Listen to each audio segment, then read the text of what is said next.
नमस्कार, मी सुमित जगदाळे. जनवार्तामध्ये आपल्या सर्वांचे स्वागत. पाहुयात पुण्यातील काही विशेष घडामोडी.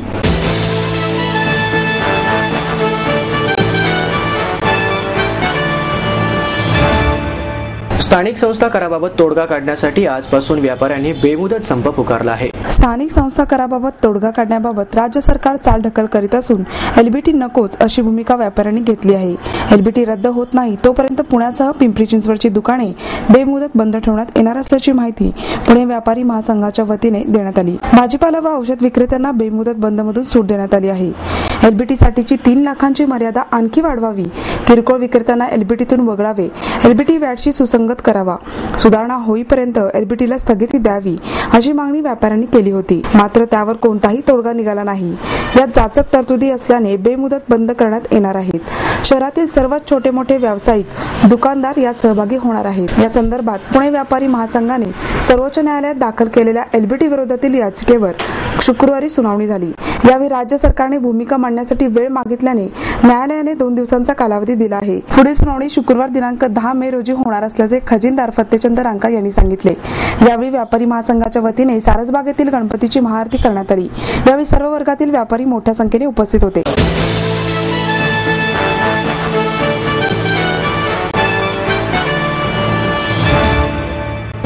दुष्काळग्रस्तांच्या मदतीसाठी एकपात्री कलाकार परिषदेतर्फे हास्य वर्षाव या कार्यक्रमाचे आयोजन करण्यात आले आहे.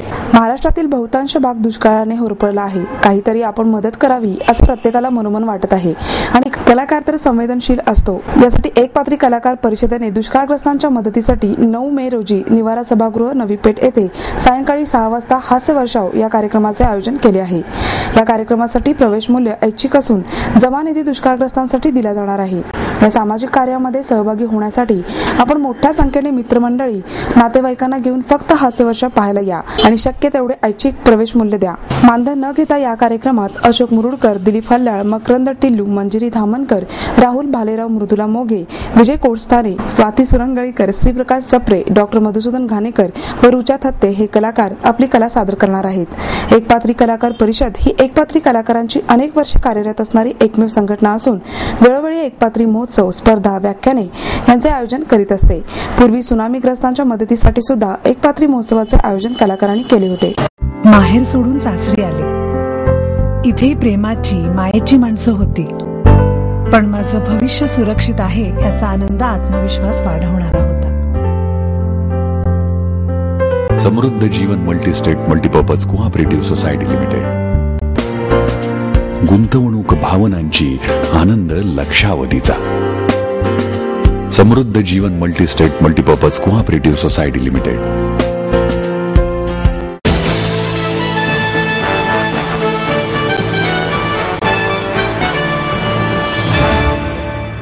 उपमुख्यमंत्री अजित पवार यांना पुण्याच्या आमदारांची ॲलर्जी आहे का असा प्रश्न उपस्थित करीत पुण्याच्या प्रश्नांच्या संदर्भात आयोजित बैठकीला न बोलावून राजकारण करत असल्याची टीका शिवसेनेच्या संपर्क नेत्या आमदार डॉक्टर नीलम गोरे यांनी केली. राज्य शासनाकडे प्रलंबित असलेल्या प्रश्नांबाबत उपमुख्यमंत्री अजित पवार यांनी सोमवारी पुणे आणि पिंपरी चिंचवडमधील पालिका आयुक्तांसह राष्ट्रवादीच्या पदाधिकाऱ्यांची खास बैठक मुंबईत बोलवली होती.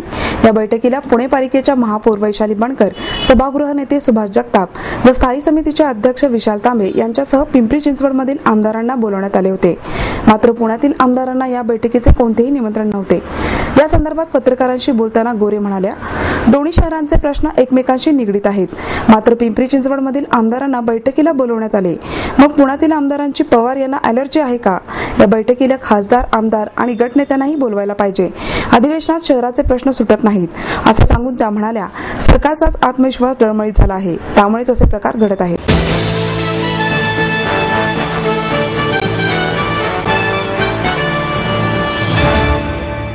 आशय फिल्म क्लबच्या वतीनं चित्रपट महोत्सवाचं आयोजन करण्यात आले आहे. भारतीय सिनेमाच्या शताब्दी पूर्तीनिमित्त Aashay film club, V Shantaram foundation आणि शांतश्री मीडिया प्रायव्हेट लिमिटेड यांच्या वतीनं दिनांक 10 मे ते 13 मे दरम्यान या महोत्सवाचं आयोजन करण्यात आले आहे. राष्ट्रीय चित्रपट संग्रहालयाच्या आर्काइव्ह थिएटर येथे या महोत्सवाचं आयोजन करण्यात आले असून त्यामध्ये गेल्या काही वर्षात गाजलेल्या पारितोषिक विजेत्या प्रादेशिक चित्रपटांचा समावेश करण्यात आला आहे. दिनांक 10 मे रोजी सायंकाळी 4 वाजता या महोत्सवाचं उद्घाटन प्रसिद्ध निर्माते, दिग्दर्शक व अभिनेते महेश मांजरेकर यांच्या हस्ते करण्यात येणार आहे. यावेळी प्रमुख पाहुणे म्हणून किरण व्ही शांताराम, आर्काइव्हचे संचालक प्रशांत पाटराबे उपस्थित राहणार आहेत. तसंच कोकणस्थ या चित्रपटातील कलाकारांच्या उपस्थितीत या चित्रपटाचं विशेष प्रदर्शन करण्यात येणार आहे, अशी माहिती आशय फिल्म क्लबचे सचिव वीरेंद्र चित्राव यांनी दिली. आई वडिलांनी पै जमवून मला शिकवण्याचा निर्णय घेतलेला कळत होता. माझ्या उच्च शिक्षणासाठी त्यांनी मला कायमचा आधार मिळवून दिला होता. त्यांनी स्वतःसाठी कधीच काही केलं नाही, पण माझ्यासाठी Samruddha Jeevan multistate multipurpose cooperative society limited. गुंतवणूक भावनांची, आनंद लक्षावधीचा. Samruddha Jeevan multistate multipurpose cooperative society limited.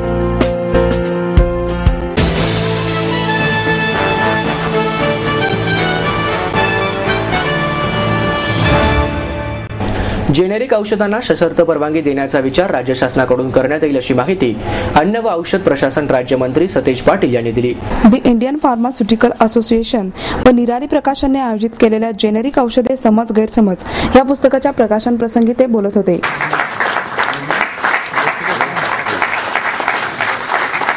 यावेळी pharmaceutical core group stair world America संघटनेचे अध्यक्ष doctor Himadri Sen, Indian medical असोसिएशनच्या अध्यक्षा डॉक्टर माया तुळपुळे, अरुण कुमार खन्ना, लेखक व IPAचे अध्यक्ष डॉक्टर आत्माराम पवार, सचिव सचिन इटकर, निराली प्रकाशनचे जिग्नेश फुरिया व्यासपीठावर उपस्थित होते.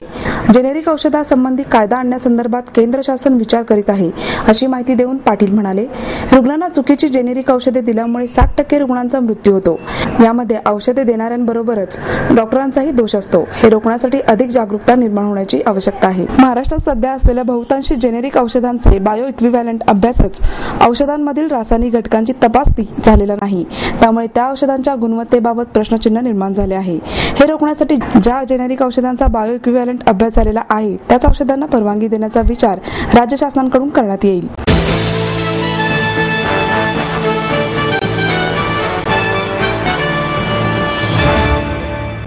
भारिप बहुजन संघाच्या वतीनं सम्यक पुरस्कारांची घोषणा करण्यात आली.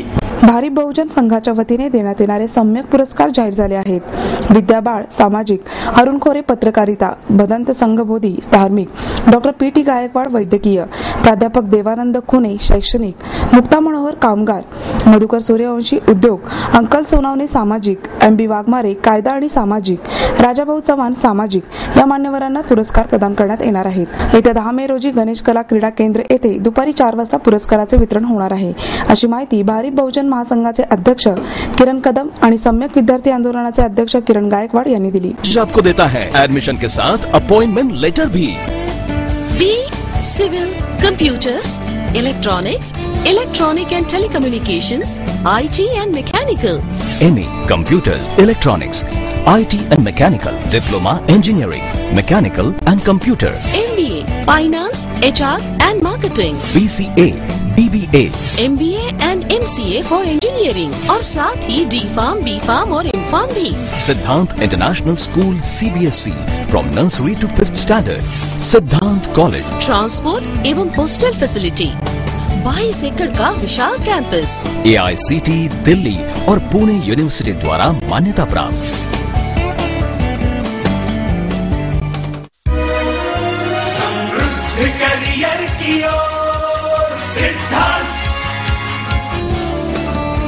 सिद्धांत कॉलेज सुदुमरे पुणे. एडमिशन के लिए आज ही कॉल करें या लॉग ऑन करें.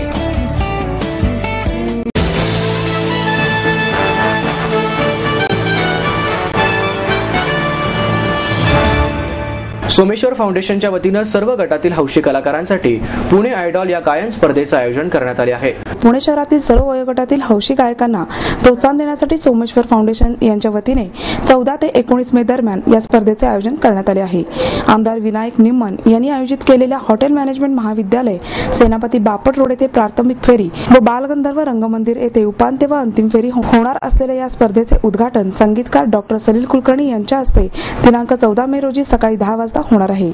स्पर्धेचे हे 9वे वर्ष असून लिटिल चॅम्प्स, जनरल कॅटेगरी आणि ओल्ड इज गोल्ड या 3 गटात स्पर्धा होणार आहे. प्रत्येक गटातील पहिल्या 3 विजेत्यांना अनुक्रमे 25, 15 आणि 10,000 रुपयांची बक्षिसे देण्यात येणार आहे. प्रत्येक गटातील पहिल्या 3 विजेत्यांना अनुक्रमे 25, 15 आणि 10,000 रुपयांची बक्षिसे देण्यात येणार आहेत, असे आवाहन सोमेश्वर फाउंडेशनचे उमेश वाघ व प्रसिद्ध गायक जितेंद्र बुरुक यांनी केले आहे. दिनांक 18 रोजी सर्व गायक कलाकारांना सायंकाळी 5 वाजता पाणी वाचवा हा संदेश बालगंधर्व रंगमंदिर ते डेक्कन जिमखानापर्यंत घेऊन जाण्याचे आयोजन केले आहे. या स्पर्धेच्या निमित्ताने ज्येष्ठ गायक आशा खाडीलकर, प्रभा आत्रे, आनंद मोडक, श्रीकांत पाडगावकर, राहुल देशपांडे, शौनक अभिषेकी, त्यागराज खाडीलकर, अभिजित सावंत, अभिजित कोसंबी, वैशाली सावंत, कीर्ती शिलेदार आणि अशोक कुमार सराफ यांचे मार्गदर्शन या स्पर्धेत सहभागी स्पर्धकांना लाभले आहे. मोहम्मद रफिक, कोमल लाळगे, सतीश स्वामी, राधिका जोशी, सौरभ साळुंखे, प्रतिभा थोरात, साधना देशपांडे, हरीश राठोड या स्पर्धकांनी यापूर्वी विजेतेपद पटकावले आहे.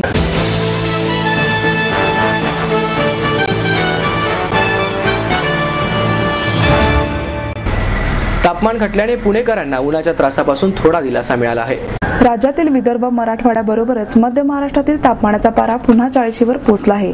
पुण्यात गेल्या आठवड्यात 37°C पर्यंत उतरलेल्या कमाल तापमानाच्या पाऱ्याने मंगळवारी पुन्हा 40 गाठली. दरम्यान दक्षिण आणि मध्य महाराष्ट्रातील काही ठिकाणी तुरळक पावसाची शक्यता पुणे वेधशाळेने वर्तवली आहे. पुण्यासह मध्य महाराष्ट्रातील सातारा, कोल्हापूर येथील कमाल तापमानाचा पारा गेल्या आठवड्यात उतरला होता. त्यामुळे उन्हाने हैराण झालेल्या नागरिकांना थोडासा दिलासा मिळाला होता. पण त्यानंतर 2 दिवसांमध्ये पुन्हा पाऱ्याने 40 गाठल्याने उन्हाचा चटका असह्य होत आहे. राज्यातील उष्णतेची लाट, कमी दाबाचा पट्टा, ढगाळ हवामान व तुरळक ठिकाणी पाऊस ही स्थिती कायम आहे. बंगालच्या उपसागरात येत्या 24 तासात कमी दाबाचे क्षेत्र तयार होऊन त्याची तीव्रता अधिक वाढण्याची शक्यता हवामान खात्याने व्यक्त केली आहे. तर दक्षिण केरळ, तामिळनाडू व अंदमानमध्ये येत्या 10 मे नंतर पावसाच्या प्रमाणात वाढ होण्याचा अंदाज हवामान खात्याने व्यक्त केला आहे.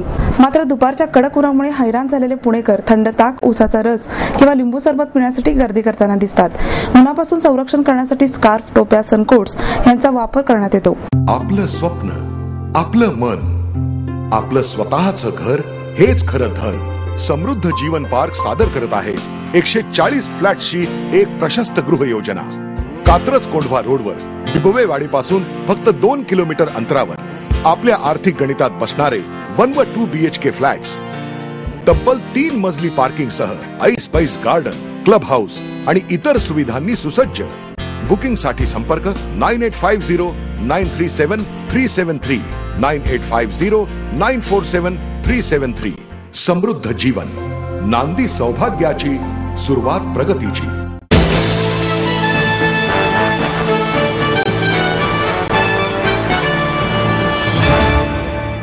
याबरोबरच हे बातमीपत्र संपलं. उद्या पुन्हा भेटूया याच वेळी. नमस्कार.